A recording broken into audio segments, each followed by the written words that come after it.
নমস্কার, সবাইকে অভিনন্দন জানিয়ে শুরু করছি আজকের ব্লগ। হুগলি নদীর মাঝে ওই যে ব আকৃতির দ্বীপটা, ওটা হচ্ছে সবুজ দ্বীপ। আমরা আজকে রাত্রে ওইখানেই থাকবো।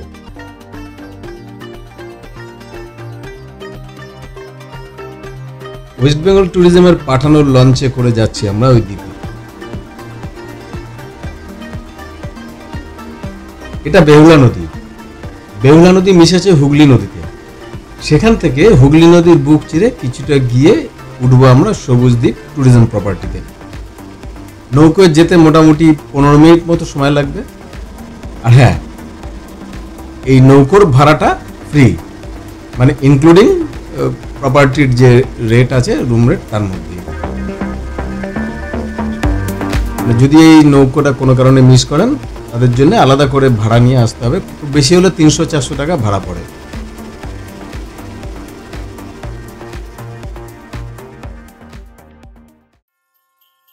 লঞ্চ থেকে নেমে এই রিসোর্টে ঢোকার ঠিক আগেই ডান হাতে এই জায়গাটা হচ্ছে ফ্রিতে পিকনিক করার সবার জন্য।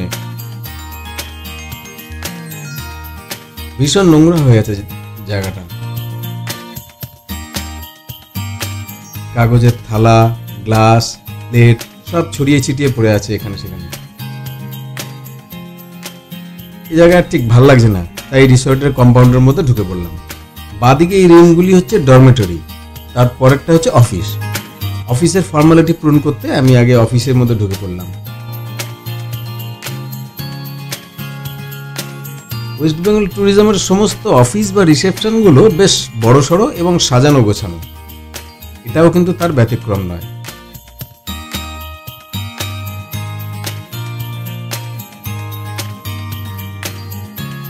এখানে ঘন্টা হিসেবে সাইকেল ভাড়াও পাওয়া যায়।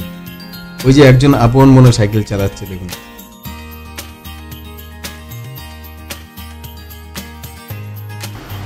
ওয়িং মেশিনে ম্যাডাম দাঁড়িয়ে পড়লো। ঢোকার সঙ্গে সঙ্গে ওজন কত আছে দেখবে, আর তারপরে এখানে খাওয়া দাওয়া করার পরে কত ওয়েট আছে দেখবে।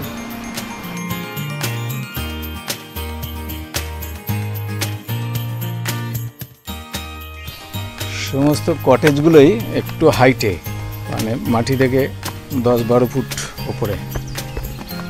চলুন ঘরের জিনিসপত্র রাখার আগে দেখিয়ে দিই, ঘরটাও দেখিয়ে দিই, চলো।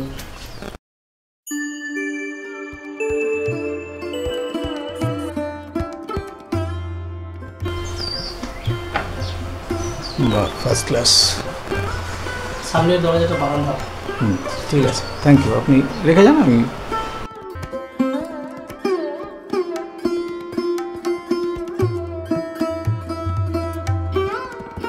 একটা ব্যালকনি মতো।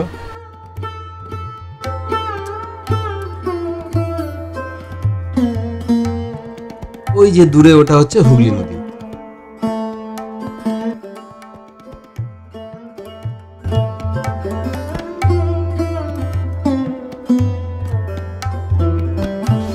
এপাশে জঙ্গল, যদিও জঙ্গলগুলো বেশ অপরিষ্কার আর কি, আগোছালো।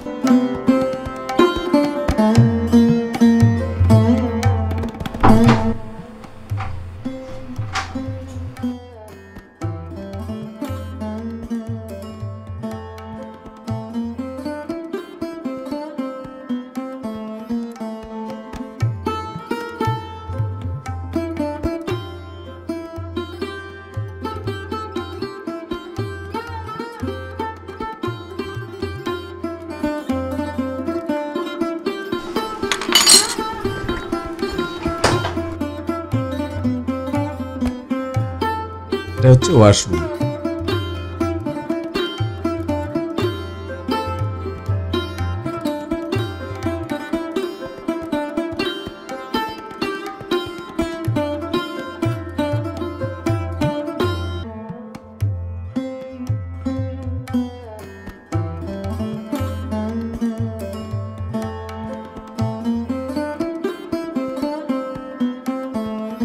রুমে কি কি দেওয়া আছে না দেওয়া আছে, আর ইন্টেরিয়র ডেকোরেশন কেমন, ঘরের সাইজ কিরকম, সব আমি দেখিয়ে দিচ্ছি।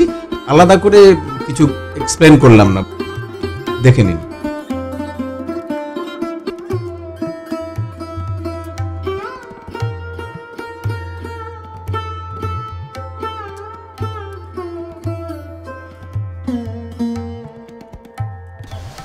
বাহ, এটা রোপ দেওয়া, রোপ দিয়ে ডিজাইন করা, দারুণ।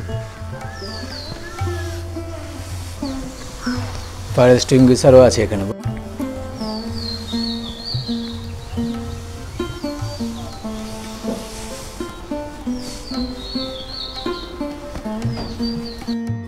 এই পাশটা হচ্ছে ফ্রন্ট সাইড, এখান থেকেই আমাদের রুমে প্রবেশ করতে হয়। স্নান টান সেরে বেরিয়ে পড়লাম, চারপাশটা একটু ঘুরে দেখব, তারপর যাব লাঞ্চ করতে। এখন মোটামুটি আমাদের বাজে হয়তো 1:30 মতো। পেছনটা জঙ্গল, পুরো জঙ্গলের মধ্যে থেকে কিছু ঘোরার জায়গা আছে কিনা দেখি। জঙ্গলগুলো বড্ড আগোছালো, মানে কেটে কুটে রেখে দিয়েছে, এখনো একটু পরিষ্কার থাকলে বেশ ভালো লাগতো জায়গাটা। কি ওটা, কি অন্ধুর, সব গাছে তো পাখিতে বাসা করে রেখেছে, সন্ধ্যেবেলা হবে আর সব এসে বাসায় ঢুকবে।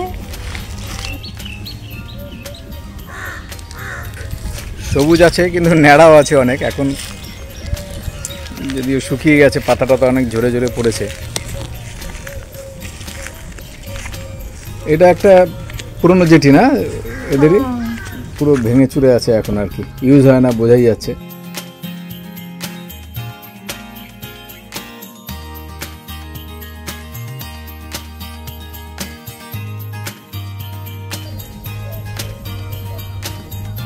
একটু ওয়াচ টাওয়ার আছে, ওয়াচ টাওয়ারে উঠি, দেখি ভিউটা কেমন পাওয়া যায়, দেখছি আগে।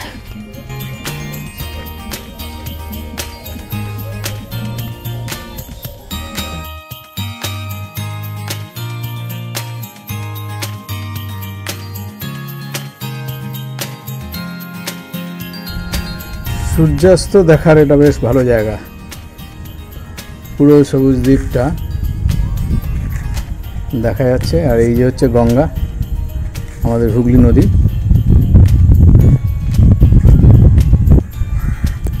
দারুণ ভিউটা, বেশ সুন্দর, চারপাশে পুরো দ্বীপটা দেখা যাচ্ছে। যদিও আজকে ভালো আলো নেই, একটু কুয়াশা ছিল সকাল থেকে প্রচুর। এই চারপাশে পুরো গ্রামটা, গ্রাম না যা হোক, পুরো একটা দ্বীপ। ওটা ছিল রিসেপশন, আর ওইখানে আছে খাওয়ার জায়গা। এপাশ থেকে আমরা ঢুকেছি, এপাশ থেকে এসছি, এসে এই দিক থেকে বেরিয়ে এপাশ থেকে পুরো অফিসে গেছি বা রিসেপশনে গেছি, ওখান থেকে সমস্ত কিছু মিটিয়ে কটেজগুলো, ও পাশে যা আছে সব কটেজ ওই দিকটা আছে।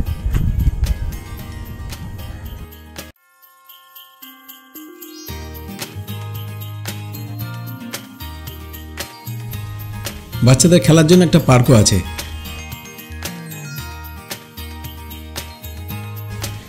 ওই দেখুন, সব থেকে ছোট বাচ্চা সীসা চড়ছে।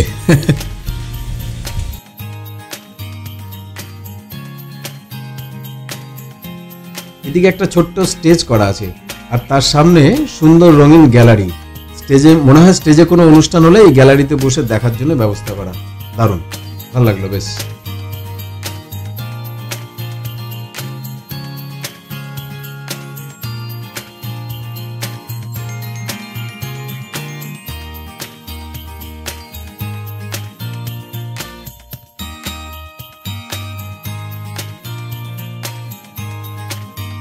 এবার আমরা চললাম রেস্টুরেন্টে লাঞ্চ করতে।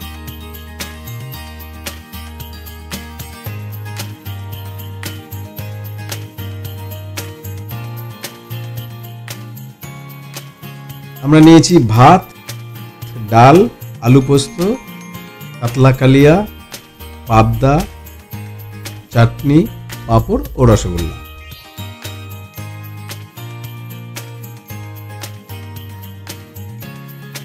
খাবার মোটের ওপর ভালোই, ঘরোয়া মতো। দুপুরে খেয়ে ঘন্টাখানেক ভাত ঘুম দিয়ে একবার বেরিয়ে পড়লাম চারপাশটা দেখবো বলে। সব ঘরে ফিরছে পাখিরা, না আওয়াজগুলো মানে প্রচুর কিচিরমিচির আওয়াজ হচ্ছে, বিভিন্ন টাইপের পাখির আওয়াজ।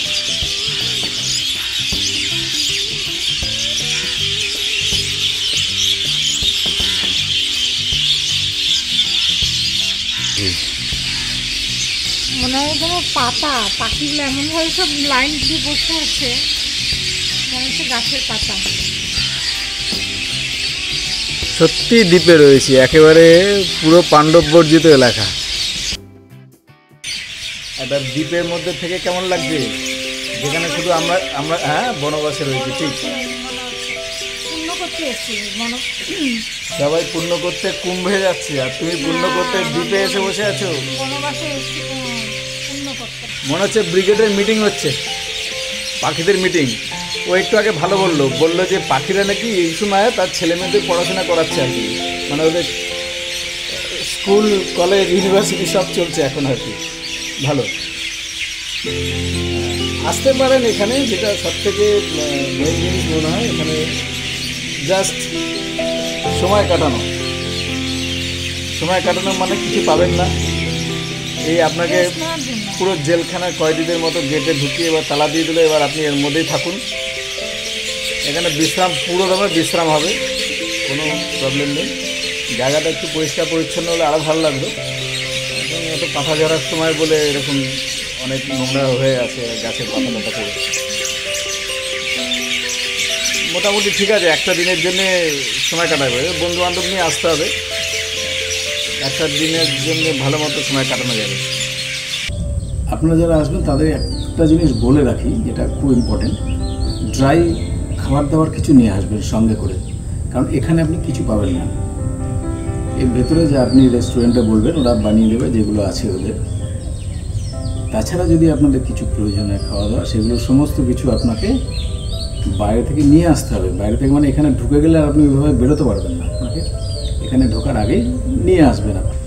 আর আসবেন কীভাবে? আপনারা যারা হাওড়া বা শিয়ালদা থেকে ট্রেনে আসলে সোমরাবাজার আসবেন, কাটোয়াগামী ট্রেনগুলোতে সোমরাবাজার স্টেশনে নেমে টোটো বুক করে সবুজদ্বীপ ঘাট, তারপরে এখান থেকে ওরা ব্যবস্থা করে দেয় বোট। আর যারা কার নিয়ে আসবেন, কলকাতার দিক থেকে আসলে কল্যাণী এক্সপ্রেসওয়ে ধরে যারা আসবেন, করার পরে ডান দিকে STKK রোড, যেটা আসাম রোড বলা হতো, কলোরা বাজার থেকে ডান দিকে ঢুকে যেতে হবে। 1.5 কিলোমিটার মতো রাস্তা, 2.5 ঘন্টা, ম্যাক্সিমাম 3 ঘন্টা লাগে আর কি। দেখুন সকালবেলা ঘন কুয়াশায় ঢাকা পড়ে গেছে চারপাশটা, কিছুই দেখা যাচ্ছে না।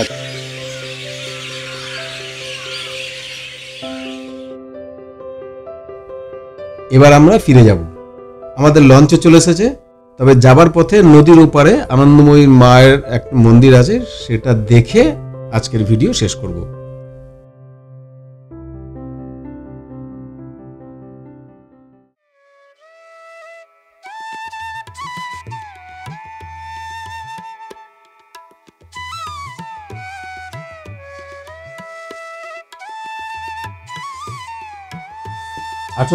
সালে রামনিধি মিত্র মুস্তাফি মহাশয় এই মন্দিরটি তৈরি করেন। 25 চূড়া বিশিষ্ট টেরাকোটার মন্দির এই আনন্দময়ী মায়ের মন্দিরটা।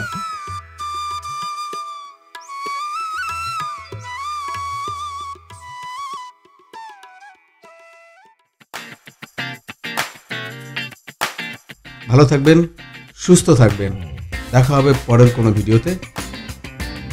নমস্কার।